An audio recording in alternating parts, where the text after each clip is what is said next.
Hey friends, happy Friday, March the 1st, day 130 of Experiencing God. How have you experienced God today? So today, experience God through encouragement. Have you ever just needed encouragement? You just need to know that God sees you, that He hears you, some kind of a sign, right? You need to be encouraged, right? And so if you've been following along, you know that I do street ministry at my church. In the past couple of weeks that we've gone out, I've noticed that the Lord has led us to believers who need encouragement. And so I was thinking about that today, and I was thinking about how the Lord has used us to go out to these specific places He shows us and these specific people and to encourage them, that God sees them, that He knows them, that He loves them, He hears them, whatever. And I was thinking about that today, and this verse came to mind.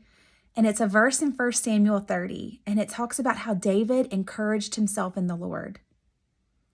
Right? And so I don't know if you know the story, but David, he was a shepherd boy. He was the youngest of his brothers. He was like the least likely to be chosen, and he was chosen, and he killed Goliath, and he just became a great man and a great leader.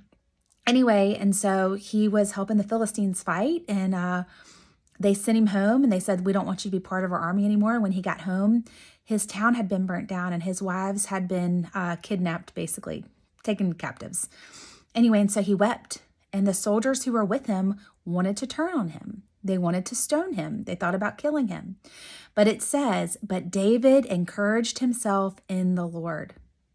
He encouraged himself in the Lord. And I was thinking about the people that we've come into contact lately. They don't know how to encourage themselves in the Lord. They're looking for the Lord to send other encouragers. And it's good. It's good to have a church who encourages each other.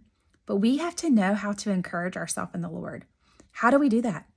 We look at everything God has done for us, right? So David, probably when he encouraged himself in the Lord, he probably was like, Lord, I was the youngest. I was the smallest.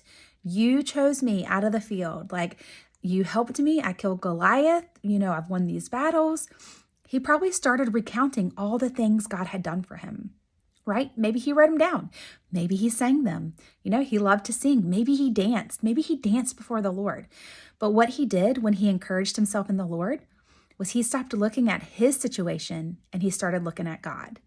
So when we look at God, it takes our mind off of everything we're going through in our situation, and it turns it to the Creator. It turns it to the one who's possible to take anything we have going on and fix it.